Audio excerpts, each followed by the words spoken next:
বিসমিল্লাহির রহমানির রহিম। আসসালামু আলাইকুম। Welcome back to my channel Sara cooking studio. তৈরি করে দেখাবো ছোলার ডাউল ভুনা। রুটি, পরোটা, এমনকি সাদা ভাতের সঙ্গে খুবই মজার। আর কোনো ধরনের কোনো মশলা ছাড়াই আজকে আমি কাটা মশলা দিয়ে এই রেসিপিটা তৈরি করে দেখাবো। আশা করছি আপনাদের ভালো লাগবে। রেসিপিটা ভালো লেগে থাকলে প্লিজ আমার চ্যানেলটি সাবস্ক্রাইব করবেন আর পাশে আসা বেল আইকনটি প্রেস করে রাখবেন। ছোলার ডাউল তৈরি করার জন্য আমি এখানে একটা প্যান নিয়ে তাতে আমি 2 টেবিল চামচ পরিমাণে রান্নার তেল নিয়ে নিলাম। তারপর এখানে আমি দিয়ে দিব 3টা এলাচ, 2 টুকরা দারচিনি, 2টা তেজপাতা। এগুলো থেকে যখন হালকা ফ্লেভার বের হতে শুরু করবে তখন আমি এখানে দিয়ে দিব মাঝারি সাইজের 2টা পেঁয়াজ কুচি, 3-4টা রসুন কুচি আর কিছু কাঁচামরিচ ফালি। ঝালটা সম্পূর্ণই আপনাদের নিজেদের পছন্দ মতো। আপনারা চাইলে এই রান্নাটা শুকনো মরিচ দিয়েও করতে পারেন, তবে আমি কাঁচামরিচ দিয়েই রান্নাটা করছি। আর কাঁচামরিচ দিয়ে রান্না করলে সেটা আমাদের স্বাস্থ্যের জন্য খুবই উপকারী। হালকা নাড়াচাড়া করে আমি এখানে দিয়ে দিব হলুদের গুঁড়া। আমি এখানে দিয়ে দিলাম 1/2 চা চামচ পরিমাণে হলুদের গুঁড়া। তারপর আমি আবারও নাড়াচাড়া করে একসঙ্গে মিক্স করে নিব।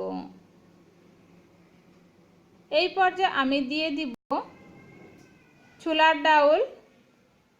আমি এখানে 1.5 কাপ পরিমাণে ছোলার ডাউল আগে থেকে ভিজিয়ে রেখেছিলাম। আমি 3 ঘন্টা আগে এই ছোলার ডাউলটাকে ভিজিয়ে রেখেছিলাম।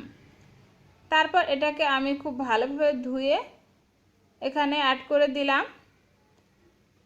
এখন আমরা খুব ভালোভাবে এই ডাউলটাকে ভাজা ভাজা করে নিব।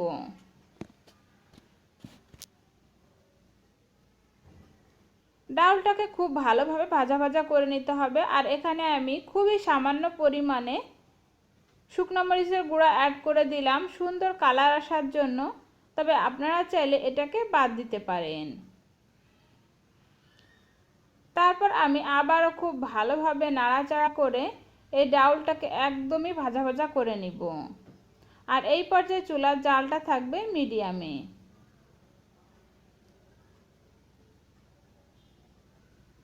ডাউলটাকে আমি খুব ভালোভাবে ভাজা ভাজা করে নিচ্ছি। আর এই পর্যায়ে আমি দিয়ে দিব 1/2 চা চামচ পরিমাণে আস্ত জিরা। তারপর আমি আবারও নাড়াচাড়া করে নিচ্ছি।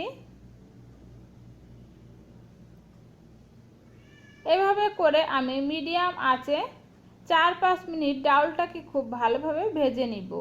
দেখতেই পাচ্ছেন ডাউলটা খুব সুন্দরভাবে ভাজা ভাজা হয়ে গেছে।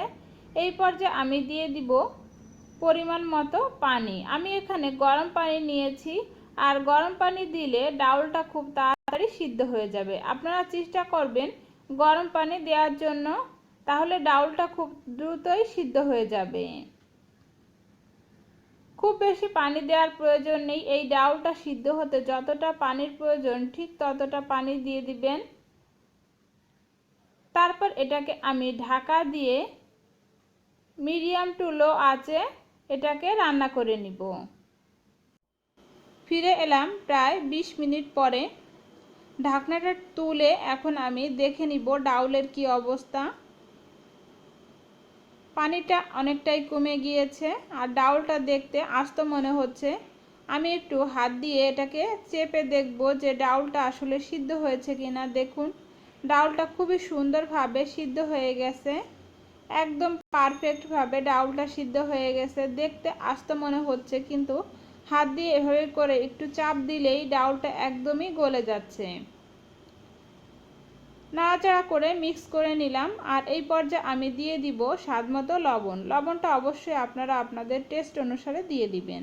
আমি কিন্তু লবণটা আগে ইউজ করিনি। ডাউল রান্না করার ক্ষেত্রে আপনারা লবণটা সবসময় ডাউলটা সিদ্ধ হয়ে যাওয়া পরে দিবেন, তা না হলে ডাউলটা সিদ্ধ হতে অনেকটা সময় লাগে। নাড়াচাড়া করে আমি আবারও 2 মিনিটের মতো রান্না করে নিলাম। দেখুন পানিটা আরও শুকিয়ে গিয়েছে আর এটা একদমই ঘন হয়ে গিয়েছে। এই পর্যায়ে আমি দিয়ে দিব হাফ চা চামচ পরিমাণে গরম মশলা গুঁড়া। আপনারা চাইলে এই পর্যায়ে কিছুটা ধনেপাতাও অ্যাড করে দিতে পারেন। তারপর আমি আবারও সব কিছু নেড়ে একসঙ্গে মিক্স করে নিচ্ছি। আর এরপরে এটাকে আমি ঢাকা দিয়ে 1 মিনিটের মতো রান্না করে নিব। তৈরি হয়ে গেল দারুণ স্বাদের, দারুণ মজার ছোলার ডাউল ভুনা। সাদা ভাত, রুটি, পরোটার সঙ্গে এটা খেতে খুবই মজা। সামান্য কিছু ঘরে থাকা উপকরণ দিয়েই আমরা খুব সহজেই এই ডাউলটা তৈরি করে নিলাম। আশা করছি আপনাদের ভালো লেগেছে। ভালো লেগে থাকলে লাইক দিয়ে উৎসাহিত করবেন। ফ্রেন্ড অ্যান্ড ফ্যামিলির সঙ্গে রেসিপিটা শেয়ার করবেন। আল্লাহ হাফেজ।